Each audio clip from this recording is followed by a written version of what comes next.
Still sounded like a ladies' team, mind you, but anyway, you know, I've been struggling, you know, trying to make Lowriders team for the last, I don't know how long. It must be now, I suppose about 11 years, I'd say, you know, and of lately, you know, Pat Pickett, like, you know, I'm getting close to breaking Pat Pickett's record, you know, of the most Kerry finals playing the same position, which is actually on the bench, you know.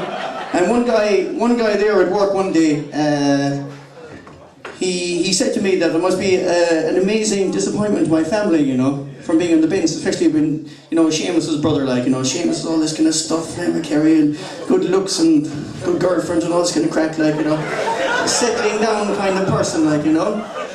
The guy who, like, a year from now could change it all, get married, you know, buy his clothes and Crowley's menswear, you know, a turtleneck or one of those jumpers with those kind of triangles across it, like, you know.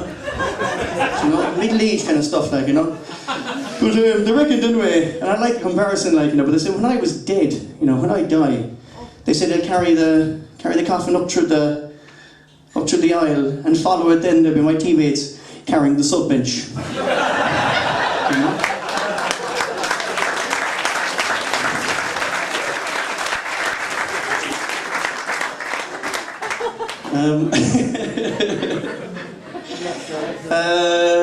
It's like, you know, mental health, by the way, you know. Everybody knows, kind of, I'm a small bit, kind of, unsteady, like, you know. I go quite high and quite low. I think manic is the term, or something like that, like, you know. Sometimes it plays itself out in mid-Kerry finals, sometimes it doesn't, you know. But, you know, I've been in and out of, like, you know, doctors and shit, they saying, you know, you should do this, you should do that, you know. You shouldn't think so bad of yourself, you should, you know, take some of this medicine, this kind of shit, like, and go for walks. Meet a woman, get a dog, something like that, you know? Anything like that, like, that's not related, by the way.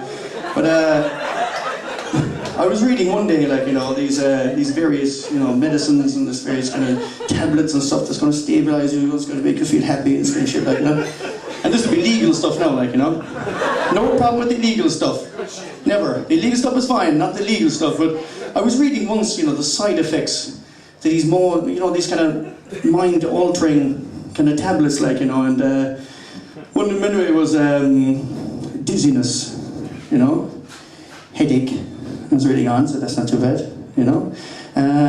Itch, and kind of a bit of tension, you know, and then it went on to, you know, schizophrenia, death, and lower back pain. I was like, what? And then it was like, death.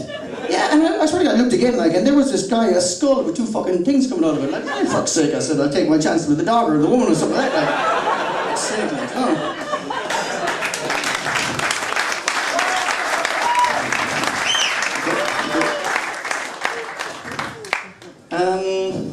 I have quite kind of a bit of a vulgar joke, you know, and I was considering, like, whether or not to tell it or not. Do it! You know? So Carl says, do it. Straight away, do it. Okay, what do you call a woman? I'm sorry for this not to my family, but what do you call a woman with two cunts? Jedward's mom.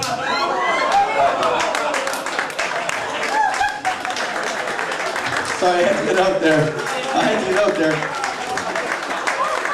You know, I'm putting my time as well into thinking about business ideas, you know, from being kind of unemployed, you know, and this and that, like, you know. It's great for creativity. The only thing is, you know, you never follow through with shit, like, you know. Great ideas, like, I'm going to do this, I'm going to do that, and I'm going to do shit, you know. But I was thinking about releasing a couple of, you know, children's books, like, you know. You know, my first one I think would be Curious George and the Electric Fence. You know? Second thing then was maybe kind of more kind of French, you know. Encounters with a Cat, written by the French author Claude Balls. Now,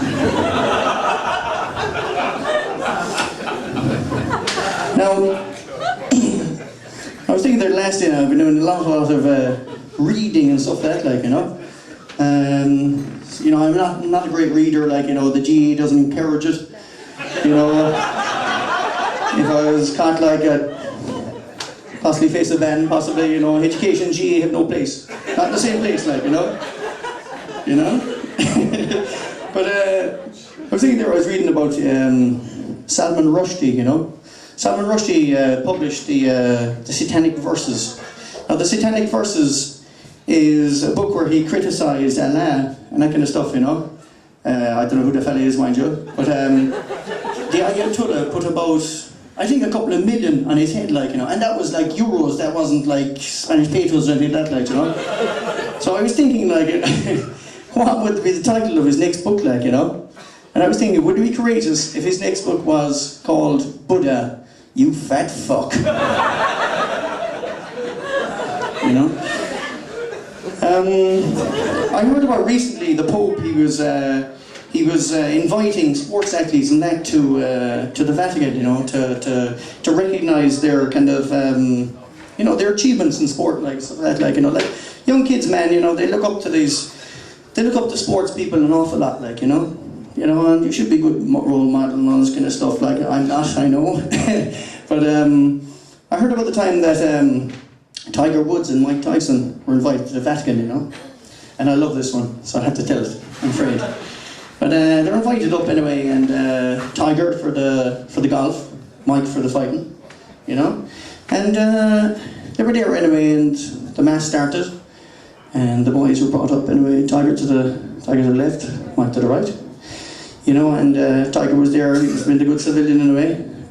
Praying away and, you know, taking it all in, saying a couple of prayers, like, you know, I was watching the Pope, and the Pope was doing his thing, you know, and it was all going nicely, like, you know, but looked across, and Mike was shelling nuts and throwing them down, you know, and he was there like, geez, I can't believe the amount of disrespect this fella shown from the Pope, like, you know, one of the biggest religious leaders, you know, of our time, like, you know. And next thing anyway, the Pope kind of made his way down anyway, you know, after the thing, and Tiger was getting ready for the shit to go down, like, you know, he was putting those pearly white teeth up in those eyes, you know. And he comes down anyway, and he doesn't go left, he goes right, you know. He goes up to Tyson anyway, he goes down and he goes like that, and he blesses him, and back he shovels up to the thing again, you know, and Tiger was there waiting, like, you know, he was waiting, like, you know, he's coming over to me now in a second. Keep the head down, he's coming over, you know. Match finished anyway. No visit. Nothing. Nada. So he goes up to Mike Tyson afterwards, he says, for fuck's sake, Mike, he says, I was there, like, you know, I'm as good a sports athlete as you are. You know, and he says, your man comes down and he fucking blesses you. You know, he says, what's going on? He says, no, Tiger, he says, that motherfucker came down. He says, you, take those nuts, take that other black fucker, get the fuck out!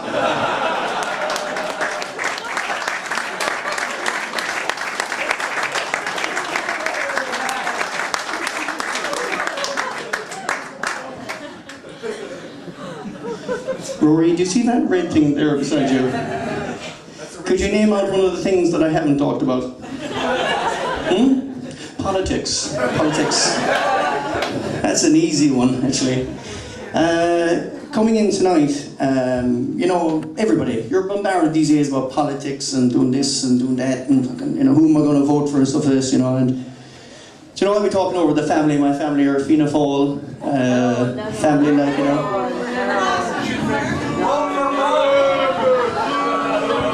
I know.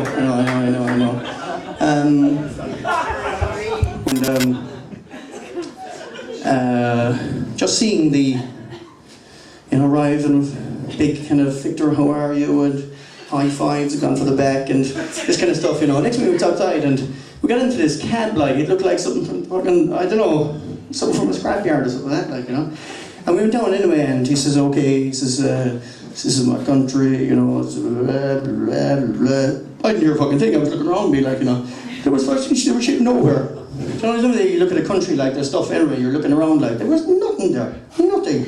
And we pulled into this petrol station, like, you know, and your man, the taxi driver, I'll never forget it, like, he filled up with $1 American dollar, 20 cents of fuel, you know.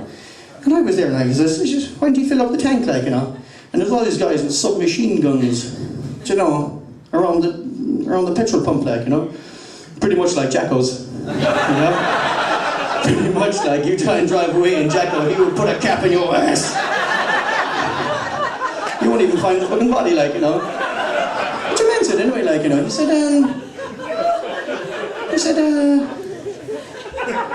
I said, when do you fill it up? And he says, what do you say, my friend, if you fill it up, he he will be killed. And I said, $1.20. He says, if you fill up the tank, he'll be killed. He says, he'll be hijacked, he says, for the fuel. And I was there like, I was like, I'm kind of thinking about, lions and shit and zebras. Next thing, the man tells me, I said, is this a dangerous country, Victor? Yes, my friend, if you got into the street, you would be killed. I said, why'd you fucking tell me that before I fucking came, like, do you know what I mean, Fuck's sake, anyway. I ended up, after 2 days of abandonment in some fucking place, like, I don't know, he dropped me off, let's say I came into, Cork Airport. He dropped me off this place like Glencar, There was these dudes running around the place, they didn't know what fucking religion they were. They were fucking hats and all these strange shit, some were walking fucking backwards, I'm telling you, it was a strange place, dude, Next thing anyway, got back on track anyway, and I went anyway to get my money, So I had a passport saying Patrick, that is, yeah, and I had a credit card saying Podge. So when I went up to the place, it wasn't like, Killorglin Credit Union or the bank or something like that, or, going to the bunkers or anything like that, They wouldn't give me the money because the names didn't match. And I was like, no, seriously, I'm Podge. I know it says Patrick, but I'm Podge. You know me, So then, right, I was out of money in Africa. Fucking horrible experience, I mean, seriously, I was fucking walking around for 2 or 3 days like fucking Paul Galvin around the fucking place, like, And I remember thinking to myself, I'm as poor as fuck. I am one of the Africans, This is some real life shit, like, I have no money. What do I do? Plus I'm a bit fucking crazy. I'm one of these guys who need to be looked after. Just keep them in check. Just every so often call in, say, Podge, how's the crack? What's the head like? But we're up anyway, and I had to live in a shanty town with a guy that I just had met, And what can I tell you? I swear to God. Fucking shanty town was a lovely place. I swear to God, man. It was like Milltown except friendlier, It was nice. It was nice.